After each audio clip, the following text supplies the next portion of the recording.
নমস্কাৰ এই মুহূৰ্তত আহি পৰিছে ৰাতিপুৱাৰ কেইবাটাও গুৰুত্বপূৰ্ণ খবৰ আজি হৈছে 15 মাৰ্চ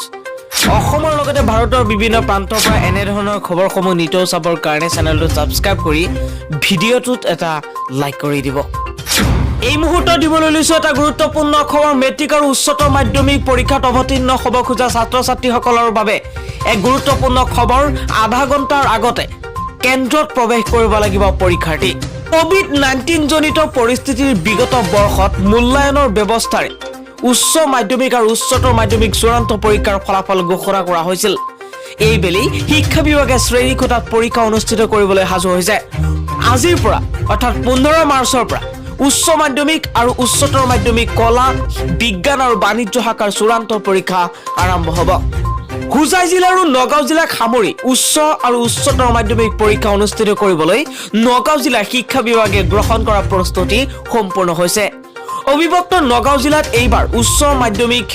মাধ্যমিকৰ চূড়ান্ত পৰীক্ষাৰ অনুষ্ঠিত কৰিবলৈ 45টা পৰীক্ষা কেন্দ্ৰ স্থাপন কৰা হৈছে পৰীক্ষা কেন্দ্ৰত এইবাৰ সৰ্বমুঠ 15 সহস্ৰাধিক পৰীক্ষাৰ্থী অৱতীৰ্ণ হ'ব উচ্চতৰ মাধ্যমিক চূড়ান্ত পৰীক্ষাৰ বাবে জিলাখনত 62টা পৰীক্ষা কেন্দ্ৰ স্থাপন হৈছে উক্ত কেন্দ্ৰত এবাৰ 12 সহস্ৰাধিক পৰীক্ষাৰ্থী অৱতীৰ্ণ হ'ব ছাত্ৰ-ছাত্ৰীসকলৰ বাবে এক গুৰুত্বপূৰ্ণ খবৰ এই মুহূৰ্তত জনাই আছো মাস্ক আৰু স্যানিটাইজাৰ অতিকৈ গুৰুত্বপূৰ্ণ এইবাৰ পৰীক্ষা কেন্দ্ৰত কোভিড বিধিমতে পৰীক্ষাৰ্থীসকলৰ লগতে পৰীক্ষা কেন্দ্ৰত জড়িত প্ৰতিজন লোকে মাস্ক আৰু স্যানিটাইজাৰ ব্যৱহাৰ কৰাটো বাধ্যতামূলক কৰা হৈছে প্ৰতিটো পৰীক্ষা কেন্দ্ৰত সিসি কেমেৰা সংস্থাপন কৰা হৈছে পৰীক্ষা আৰম্ভ হোৱাৰ আধা ঘণ্টা আগতে পৰীক্ষা কেন্দ্ৰ চৌহদত পৰীক্ষাৰ্থীসকল প্ৰৱেশ কৰাটো বাধ্যতামূলক কৰা হৈছে আৰু ইয়া বাধ্যতামূলক কৰিছে নগাঁও আৰু হুজাই যোৱাকালি অৰ্থাৎ সোমবাৰে বিয়লি পৰীক্ষাৰ বাবে নগাঁও জিলা উপায়ুক্ত 144 ধাৰা জাৰি কৰিছে উপায়ুক্তই জাৰি কৰা নিৰ্দেশ মতে পৰীক্ষা কেন্দ্ৰৰ 100 মিটাৰলৈকে 5 জন বা তাতোধিক লোক সমবেত হ'ব নোৱাৰিব mike loudspeaker sound system আদি ব্যৱহাৰটো বাধা আৰোপ কৰা হৈছে কোনোৱে sound speaker loudspeaker mike এইবিলাক কোনেও এতিয়াৰ পৰা 15 মাৰ্চৰ পৰা পৰীক্ষা যিমান দিন থাকিব সিমান দিনলৈকে বজাব নোৱাৰিব যোনে বজাব তেওঁৰ ওপৰত আইনী ব্যৱস্থা গ্ৰহণ কৰা হ'ব আন এটা খবৰ হৈছে 3 বছৰীয়া প্ৰেম 3 বছৰ পূৰ্বে বিবাহ সেকেন্ডত ধুলিসাত জীৱনৰ স্বপ্ন ডিব্ৰুগড়ত যোৱা নিশা সংঘটিত হৈছে লুমহৰ্ষক হত্যাকাণ্ড যি হত্যাকাণ্ডই এতিয়া সকলো লোককে অতিকৈ কষ্ট দিছে সমগ্ৰ ৰাজ্য কঁপাই তুলিছে এই লুমহৰ্ষক হত্যাকাণ্ডই স্বয়ং এগৰাকী আৰক্ষী জোৱানে নিজ পত্নীক শূন্য দূৰত্বৰ পৰা নিজ শোৱনি কোঠাতে সাৰ্ভিস কাবাইনী নেৰে গুলিয়াই হত্যা কৰা ঘটনাই সকলোতে ব্যাপক চাঞ্চল্যকৰ সৃষ্টি কৰিছে জানিব পৰা মতে আৰক্ষী কনিষ্টবল বিকি চেতিয়াই যোৱাকালি মাজনিশা নিজ পত্নী জয়শ্ৰী চেতিয়াক নিজৰ সাৰ্ভিস কাৰ্বাইন বন্দুকেৰে গুলিয়াই হত্যা কৰে যোৱা নিশা প্ৰায় 1 বজাত সংঘটিত হয় এই ভয়াবহ ঘটনাটো উন্মাদ আৰক্ষী কনিষ্টবল বিকিয়ে শূন্য দূৰত্বৰ পৰা গুলি কৰাত পত্নী জয়শ্ৰী চেতিয়াৰ দেহৰ বুকুত এটা গুলি আৰু ডিঙিত এটা গুলি লাগি ওলাই যায় ডিব্ৰুগড় সদৰ থানাৰ পৰা 50 গজ দূৰত্বৰ চৰকাৰী আৱাসত সংঘটিত ঘটনাত নিহাৰ নিৰ্জনতা বেদ কৰি আকস্মিক গুলিৰ শব্দত প্ৰতিবেশীসকল হাৰ পাই ঘটনা দেখি কিং কৰ্তব্য বিমূৰ হৈ পৰে স্থানীয় আন আবাসী আৰক্ষীসকলৰ পৰা জানিব পৰা মতে যোৱাকালি নিশাৰ বাঘত পত্নী দুয়ো অকলে আছিল আৰু সন্ধিয়া বাগৰে পৰা কাজিয়াৰ সূত্ৰপাত হৈছিল যদিও দুয়ো এবাৰ ওলাই গৈছিল পৰৱৰ্তী সময়ত বিকি চেতিয়া অকলেৰে নিশা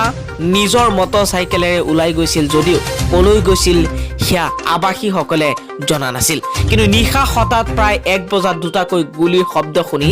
সকলো আতংকিত হৈ পৰে আৰু নিজ আবাসৰ পৰা ওলাই আহি দেখে যে আৰক্ষী কনিষ্টবল বিকি চেতিয়াৰ আবাসৰ মজিয়াত তেজৰ নৈ বৈছে আৰু ৰক্তাক্ত শৰীৰে পত্নী বিছনাত ঢলি পৰি থকাৰ বিপৰীতে উদ্যত মাৰণাস্ত্ৰ লৈ বিকি কাষতে থিয় হৈ থকা দেখি সকলো আতংকিত হৈ আৰক্ষীক খবৰ দিয়ে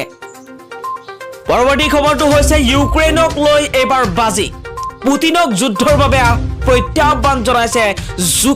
প্ৰযুক্তিবিদ ইলন মাস্কৰ ৰাছিয়া ইউক্ৰেইনৰ যুদ্ধ অব্যাহত থকাৰ মাজতে এইবাৰ মাত মাতিলে কাৰ কোম্পানী টেসলাৰ মুখ্য কাৰ্যবাহী বিষয়া তথা বিশিষ্ট প্ৰযুক্তিবিদ ইলন মাস্কে ইউক্ৰেইনৰ বিৰুদ্ধে হোৱা আক্ৰমণক লৈ ৰাছিয়াক সমালোচনা কৰে মাস্কে তেওঁ আনকি ৰাছিয়াৰ ৰাষ্ট্ৰপতি ভ্লাদিমিৰ পুতিনক মুখামুখি যুঁজ দিবলৈ প্ৰত্যাহ্বান জনায় তেওঁ আনকি ৰাছিয়াৰ ৰাষ্ট্ৰপতিগৰাকীক কাপুৰু বুলিও অভিহিত কৰে দৰকাৰ হলে বিধায়ক পদ ত্যাগ কৰিম এই মন্তব্য কৰিছে শিৱসাগৰ সমষ্টিৰ বিধায়ক অখিল গগৈয়ে এই মুহূৰ্তত জনাই আছো এটা গুৰুত্বপূৰ্ণ খবৰ আজিৰ পৰা আৰম্ভ হোৱা বিধানসভাৰ বাজেট অধিৱেশনৰ প্ৰথম দিনাই আজি বহিষ্কাৰ হ'বলগীয়া হৈছে ৰাইজৰ দলৰ সভাপতি তথা শিৱসাগৰ সমষ্টিৰ বিধায়ক অখিল গগৈ ৰাজ্যপালে ভাষণ দি থকাৰ অৱস্থাতে প্ৰতিবাদ অব্যাহত ৰখা বিধায়কগৰাকীক মাৰ্চেল লগাই উলিয়াই পঠিওৱা হ'ব বিধানসভাৰ মজিয়াৰ পৰা অৰ্থাৎ ৰাজ্যপালে ভাষণ দি থকা অৱস্থাত প্ৰতিবাদ অব্যাহত ৰখাৰ বাবে বিধায়কগৰাকীক মাৰ্চেল লগাই উলিয়াই পঠিওৱা হৈছে বিধানসভাৰ পৰা ৰাজ্যৰ চৰকাৰ বিভিন্ন প্ৰতিশ্ৰুতি মিছা বুলি অভিযোগ উত্থাপন কৰি অখিল গগৈ ৰাজ্যপালৰ ভাষণৰ মাজতে বিধানসভাৰ মজিয়াত প্ৰতিবাদ সাব্যস্ত কৰিছিল 1 লাখ চাকৰি প্ৰদান জল জীৱন মিছনৰ দৰে বিভিন্ন আঁচনিৰ দুৰ্নীতিৰ অভিযোগ উত্থাপন কৰি অখিল গগৈ সাব্যস্ত কৰা এই প্ৰতিবাদৰ সন্দৰ্ভত কয় যে মই শেষ মুহূৰ্তলৈকে বিজেপি চৰকাৰ জনবিৰোধী নীতিৰ বিৰুদ্ধে মাত মাতি যাম লগতে বিধায়ক অখিল গগৈয়ে কৈছে জনকল্যাণৰ বাবে মই কাৰোৰে সৈতে কম্প্ৰমাইজ নকৰো দৰকাৰ হলে মই বিধায়ক পদো ত্যাগ কৰিবলৈ সাজু আছো ৰাইজৰ কল্যাণৰ বাবে মই আজীৱন মাত মাতি যাম মোক কোনেও বাধা দিব নোৱাৰে উল্লেখ্য যে অৱশেষত ৰাজ্যপালৰ ভাষণৰ অন্তত বিধায়কগৰাকীৰ বহিষ্কাৰ প্ৰত্যাহাৰ কৰা হয় পৰৱৰ্তী খবৰটো হৈছে 16 মাৰ্চৰ পৰা 12ৰ পৰা 14 বছৰ বয়সৰ কিশোৰীক প্ৰদান কৰা হ'ব কোভিড ভেকচিন কৰোনাৰ প্ৰকোপ কমিছে যদিও চৰকাৰে গ্ৰহণ কৰিবলগীয়া সাৱধানতাৰ ক্ষেত্ৰত কোনো কৃপণালী ৰাখিব খোজা নাই সেইবাবে অহা 16 মাৰ্চৰ পৰা 12ৰ পৰা 14 বছৰৰ কিশোৰীসকলক প্ৰদান কৰিব কোভিড ভেকচিন এই সন্দৰ্ভত কেন্দ্ৰীয় স্বাস্থ্য মন্ত্ৰীয়ে এক টুইট কৰিছে পৰৱৰ্তী খবৰটো হৈছে হাইস্কুল আৰু উচ্চতৰ মাধ্যমিক শিক্ষান্ত পৰীক্ষাৰ বাবে কলিয়াবৰ মহকুমাত জাৰি কৰা হৈছে 144 ধাৰা কাইলৈৰ পৰা অনুষ্ঠিত হ'বলগীয়া হাইস্কুল আৰু উচ্চতৰ মাধ্যমিক শিক্ষান্ত পৰীক্ষাৰ বাবে কলিয়াবৰ মহকুমাত 144 ধাৰা জাৰি কৰা হৈছে সেই অনুসৰি 15 মাৰ্চৰ পৰা কোনোৱে নিজ ইচ্ছা অনুসৰি মাইক আৰু ডিজে বক্স বজাব নোৱাৰিব এই আদেশ অমান্য কৰি কোনোৱে বজালে জৰিমনা ভৰিব লাগিব